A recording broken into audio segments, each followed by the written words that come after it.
Welcome back to my look back at the 1900s. And in this sixth episode, I am going to be getting into the very important topics of community and social trust.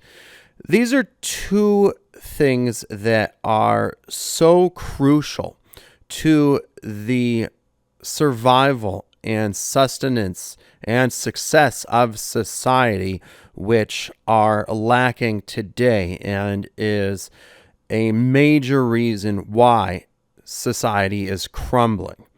And these problems that I described in the last two episodes, so make sure you heard them, with the lack of socio-emotional intimacy among people today, aren't just confined to the realms of friendship and sexual relations, but are symptoms of larger social issues, namely social trust and community being absent.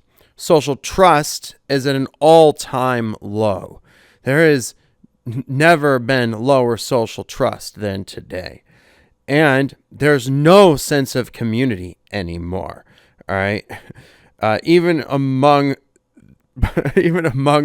places that call themselves community, there's no community.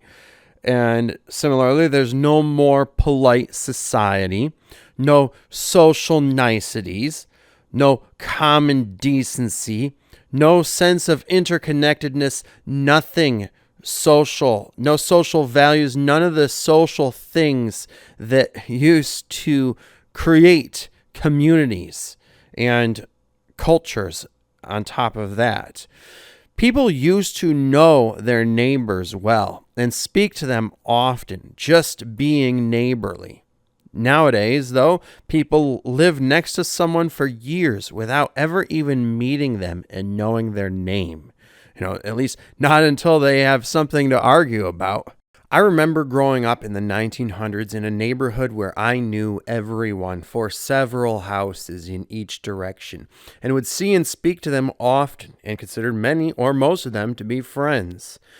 Being neighbors was a closeness that was in between friendship and family. In fact, I saw these people and knew them much better than even my extended family.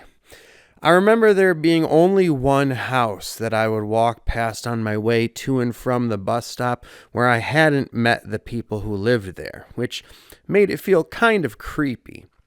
It was a dark green house and had a few guys living there that I would see sometimes, but never met them, though there were kids I would play with who lived on either side of it, and they never told me anyone bad lived there, so I figured it must have been okay. Until one day I was playing with the kids next door to this house, and we get near its basement window, and I hear this really loud, hard rock music coming from it.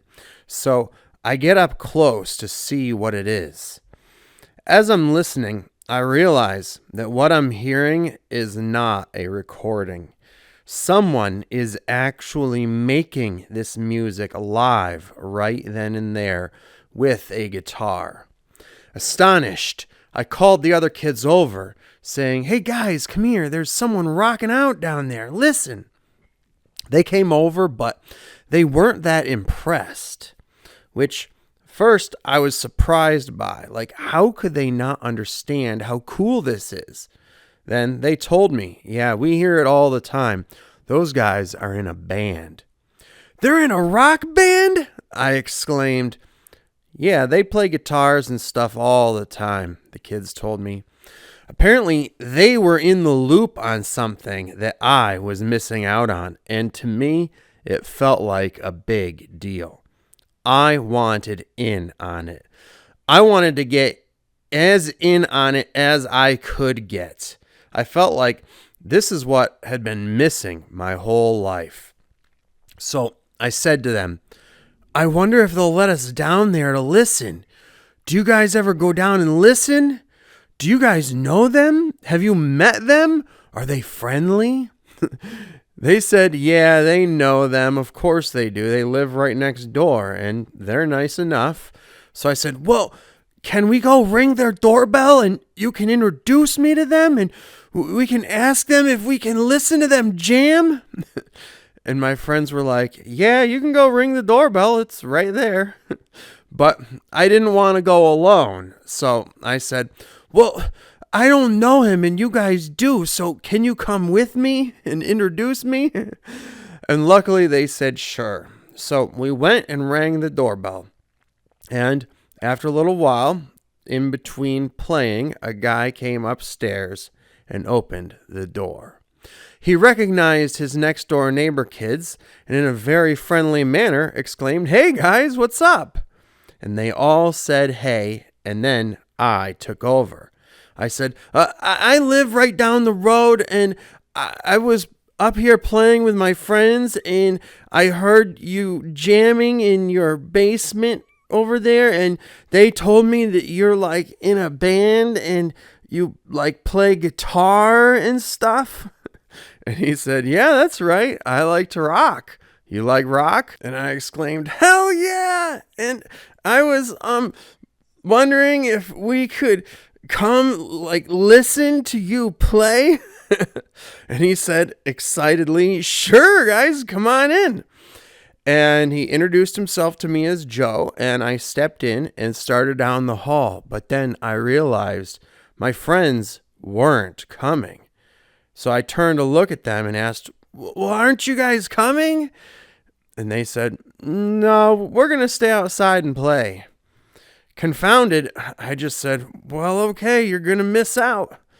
And I followed Joe down the hall, around the corner, into the kitchen, where he opened the basement door and flicked the light switch and then started on down the stairs. Except when he did, the light didn't come on, and he was just walking down a dark stairwell into his basement. I stood there at the top for a moment, looking down those dark stairs perplexedly. Like, why is he walking into a dark stairwell? Doesn't he know the light hasn't turned on? Doesn't the light work? What's down there in the dark? Why didn't my friends come with me? Is he possibly a bad guy? Like the type of guy my parents warned me about? Did my friends not warn me about something down there that they knew that I didn't?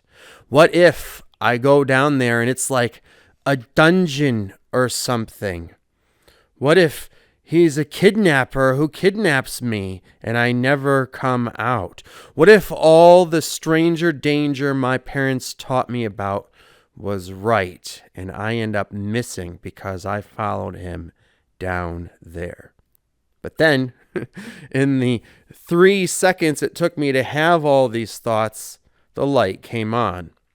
And I took a few steps down, enough so I could see into the rest of the basement, which I saw was not a dungeon for kidnapping, but was a studio space for band practice and was packed full of musical gear.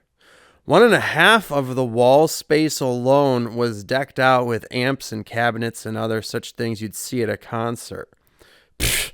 So much for stranger danger. There's nothing to worry about here. Besides, if I do go missing, my friends knew that I came here and they'd let the police know. So I'm safe. Nothing bad is going to happen to me. Besides, I'm 13 years old now, so I'm a little too old to be kidnapped or even be worrying about this kind of stuff.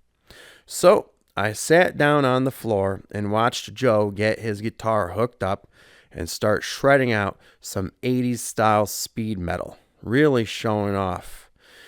There was no one else at home with him, so apparently when I thought I heard a whole band playing, it was just him, and the guy was seriously talented.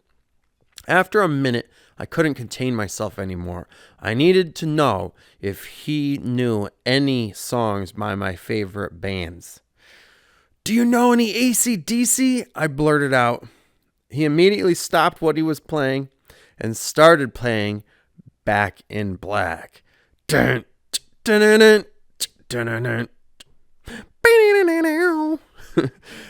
he was done with that song, I staggered up to him starstruck, just completely stunned, and grabbed onto him, wide-eyed, shaking him.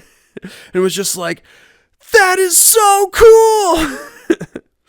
Then I asked, stuttering and stammering, if he knew any Guns N' Roses, and he proceeded to play me Welcome to the Jungle by them.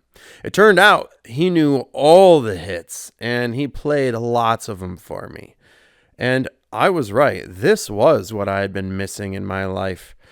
After a while, maybe an hour, maybe two, I don't know, because in that kind of situation, time becomes meaningless and just flies by. But it was unfortunately time to wrap it up. Disappointed that the fun must come to an end, I asked him, "Can you teach me to play?" And to my delight, he said yes. He suggested that he walk me home and introduce himself to my parents so he can tell them where I'd been and that I'd be coming back for guitar lessons.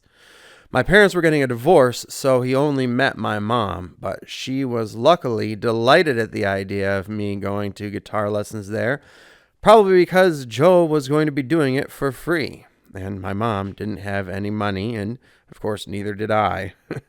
So I started going over there once or twice a week to learn. And once I'd picked it up, he loaned me one of his guitars, also free of charge, and then convinced my mom to buy me my first guitar, one that I still actually have today in my collection of now 18 guitars, though the only original piece still left on that one is the body. Everything else has been replaced and upgraded, so it's not really technically my first guitar anymore.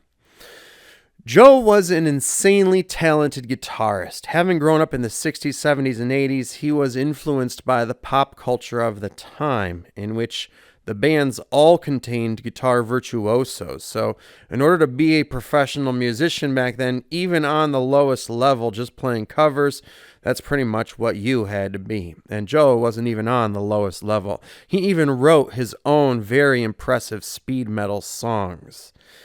Eventually, he started dating my mom and became very close to our family. Kind of like a stepdad to me, but not, because he was way cooler. So I didn't think of him as a neighbor or a guitar teacher or a stepdad, but a friend. My brother thought of him as a close friend too as he got older. But when I mentioned my older friend Joe to one of my teenage friends at school once, my friend asked how old he was, and I told him 40. And he must have thought it was strange and perhaps a little creepy that I had such an older friend, and wondered why an older man would be friends with a 13-year-old like me. And so the kid asked me, "Does your friend rape you?" And I looked at him, shocked and appalled, and just so taken aback. I said, "No, why the fuck would you even ask something like that?" And he said, "Well, why would you be friends with a 40-year-old guy?"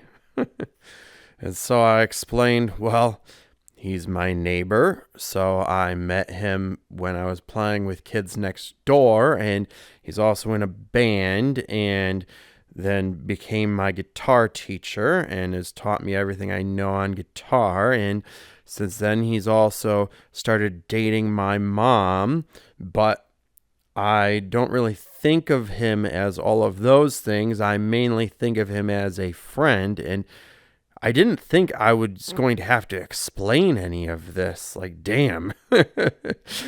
And my friend was stunned and just said, "Oh," and stared off into space, seeming to have the same kind of moment I had when second guessing all the stranger danger propaganda I'd been brainwashed with while sitting in Joe's basement after the light came on and I saw it was all safe. And I gave my friend a few words of wisdom about not having such a bad attitude about people, and how if I hadn't taken a risk to meet someone new, I not only would have never learned guitar, but would have missed out on a whole friendship and pretty much a family member. It really seemed to blow my friend's mind that older people are not all kidnappers and rapists, but can actually have a positive influence on us teens. But you see, the stranger danger propaganda was pretty bad back then, and it has only gotten worse since. Now, Joe went on to teach me guitar for 3 awesome years, and boy, did he teach me a lot.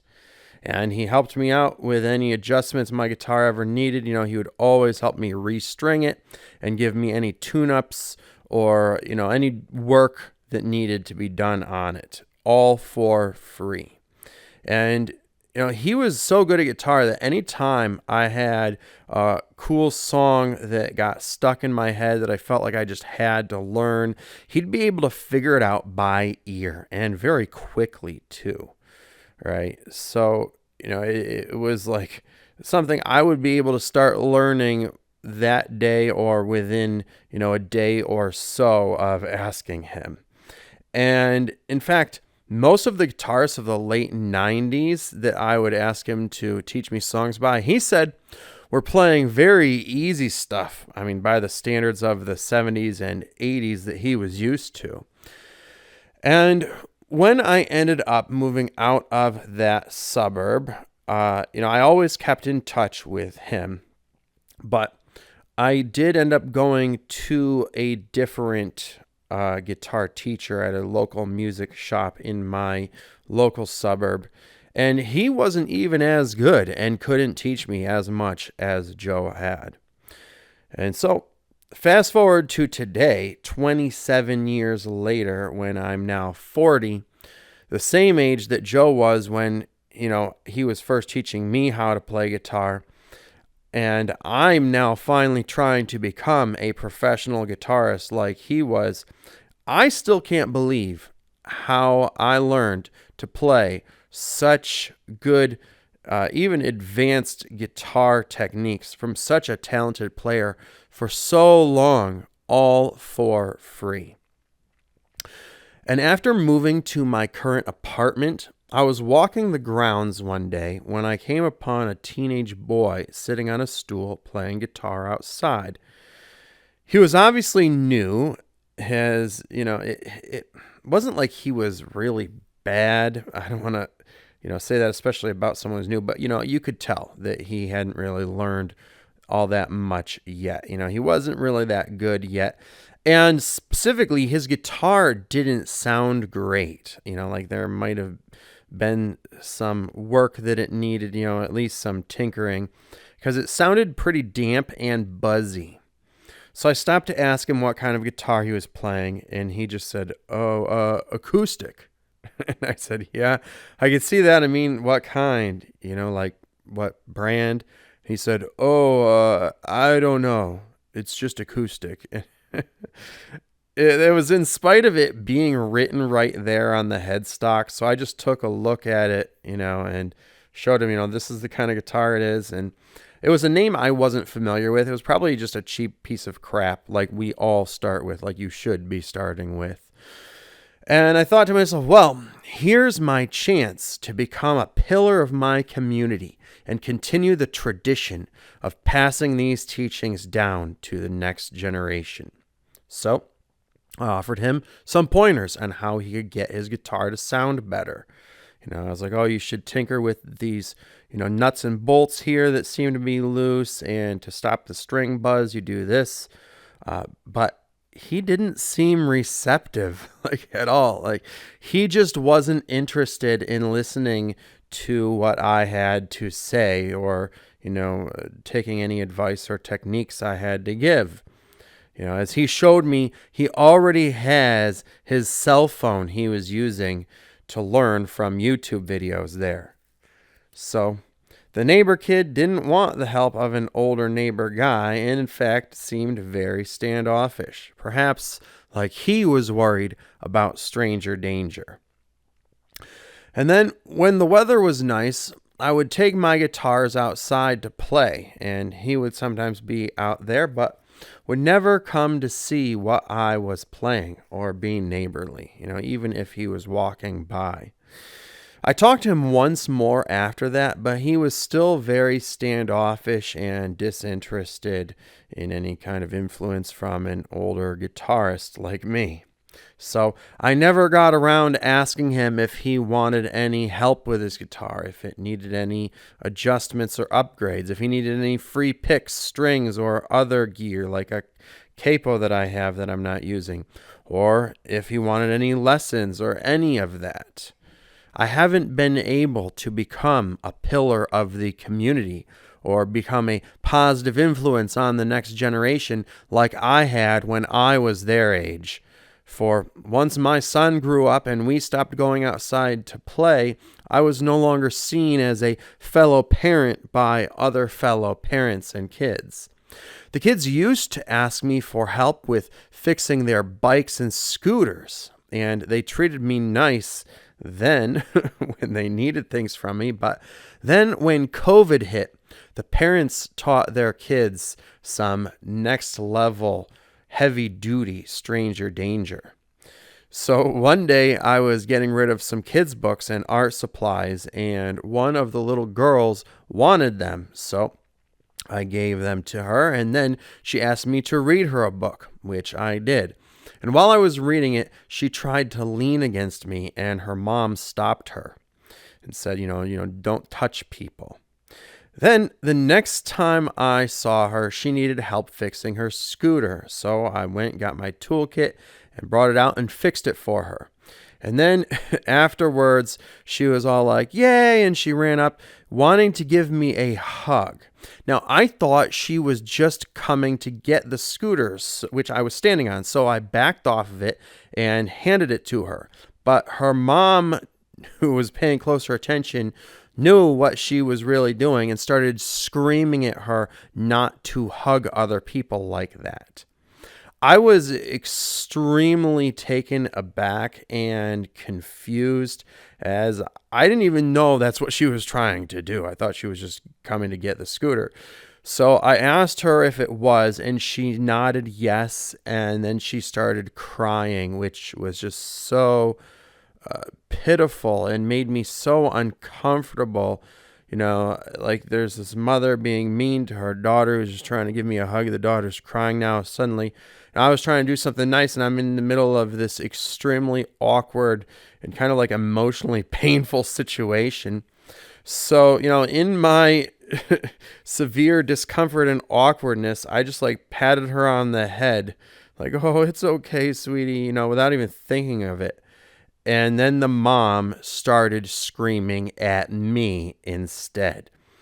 She literally starts screaming over and over again, "Don't touch my daughter!" right in front of the whole neighborhood at the top of her lungs repeatedly. Right? And even accusing me of treating her like a pet. Like it was so insane. Right? I just had to get the fuck out of there. It was just so shocking, almost traumatizing. And it was the last time I had any kind of real interaction with them or any of the other families out there. Right? It just didn't feel safe for me to do so in any kind of meaningful way. What with all the hardcore stranger danger going around since COVID, right? And it seems like I'm actually the one in danger in this situation, in danger of catching false accusations and maybe even being called a pedophile or something just for helping a kid with a bike or scooter or musical instrument or giving away some old kids' books or something. So for my own safety, I've somewhat isolated myself from many of my very own neighbors. Like that's how low social trust society has gotten. And, I've tried to be a pillar of my community, but I obviously can't because there really isn't the same type of community here that we used to have back in the ancient times I grew up in, where people actually knew each other and treated each other with respect and consideration. These antisocial trends have also only increased as more immigrants who don't speak English and don't want to be a part of our American culture have moved in just to try to, make more money here to send back home.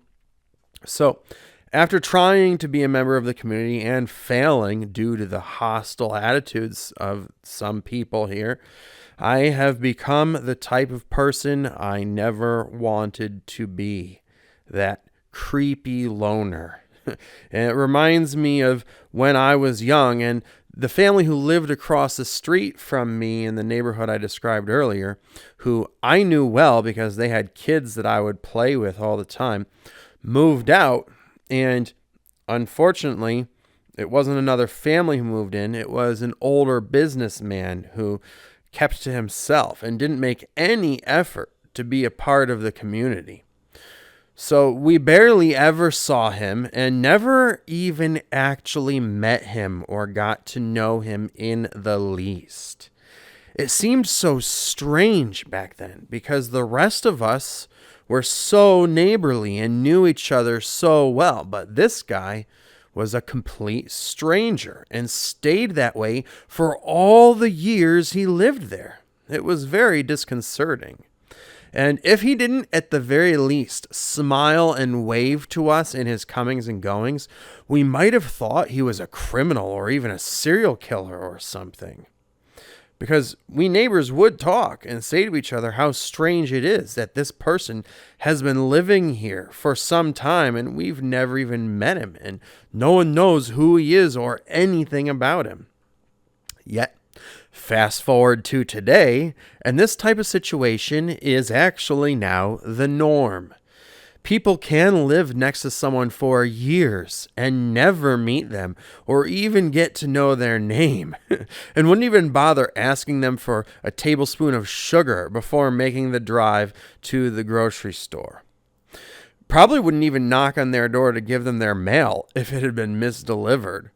And if they have a complaint about noise, they won't even bother telling their neighbors directly. They'll just call the landlord or the police and start drama instead. No sense in talking face to face with someone you live next to for any reason these days, right? Why would you? It's not like we live in a community. There's no social trust anymore. Apparently, you can't even expect to knock on the door of a neighbor and have them be neighborly and friendly anymore. But once upon a time, people used to be friendly with local townspeople, people in the neighborhood, and talk to each other with respect, even about controversial issues or disagreements they would have. But nowadays, people stick to themselves and treat those around them as potential enemies, looking for any slight disagreement they can to find as a cue to become vitriolic and start infighting.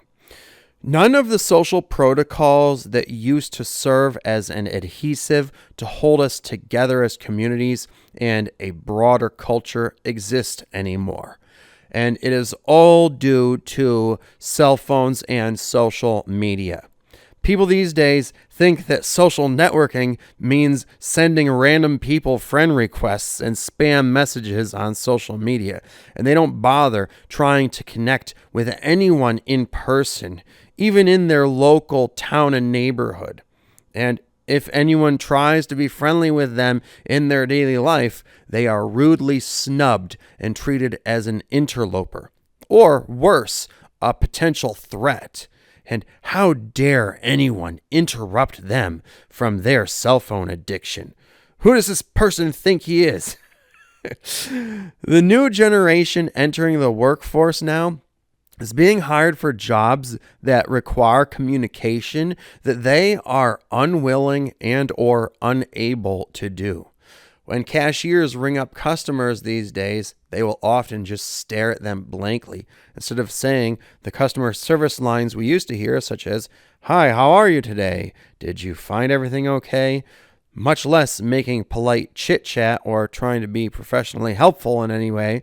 So Of course, no one has any friends anymore if no one is being friendly with each other and can't even communicate in a customer service context as they are professionally supposed to.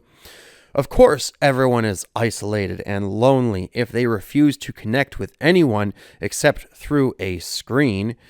And doing all of their socializing on these devices is turning everyone into NPCs who cannot process language intelligently or even properly anymore, and only speak in the same short form, minced up, improper English that they text in, if they're speaking at all. We are living in the social dystopia we were warned about by the artists and visionaries decades ago, and we failed to learn from.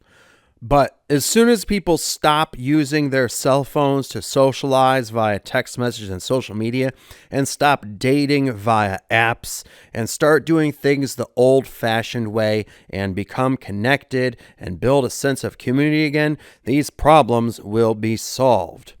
For that to occur, we would need to replace all of these antisocial behaviors that destroy community and social connections with pro-social behaviors that cultivate social connections and community. If we do not, the social dystopia will create a physical dystopia, which it is already in the process of doing, spreading like a contagion into politics, economics, business, healthcare, and so much else. With crippling poverty, illness, homelessness, and violent crime running rampant, the pathology of these sociopathic attitudes are infecting and poisoning everything with their extreme toxicity and causing us all to become weak, sick, and begin a slow and painful death. How bad must things get before we decide to change and adopt better behaviors that are the foundation of a good society and which society was originally built upon? In my view, things were already bad enough well over a decade ago, back in 2012, when smartphones and social media were rapidly taking over, and it was coincidentally the year that the Mayans had thought would be the end of the world. And in a sense, it was, for it was the end of society as we knew it. Things should have never gotten this far. We should have never let mentally ill, antisocial tech nerds who lived in isolation in front of computer screens create technology and whole business enterprises and industries that would then take over our lives and force us all to live like them. So let us revert back to the ways of old that helped to build the good world we lived in back in the 1900s, such as the golden rule of treating others how you wish to be treated, and loving your neighbor, and having a sense of community among your local townspeople, right? Helping each other out, being social, having pro-social behaviors, having a social life that takes place in person in the real world, and actually cultivating friendships with people who you hang out with on a regular basis, and being friendly and polite and nice to others. These are the types of things that society was built upon that caused it to thrive for millennia. And it has only taken about a decade or two without those behaviors for society to begin to very rapidly crumble and resemble the cyberpunk dystopias of the movies in the 80s. And can't you just imagine how much better society would be if we continued those old social traditions? Why not start with yourself and the way you live your life and treat the people around you, and be the change that you want to see in the world? We'll get into exactly how to have a good old-fashioned social life in the next episode in this series, the final one on social life. So I hope that you have enjoyed this episode, and make sure that you are subscribed and that your subscription is set to all so that you can see when the next one comes out, or you can check the description below to see if I have posted it. And be sure to check out all of the other videos in the videos tab, and otherwise I will talk to you guys then.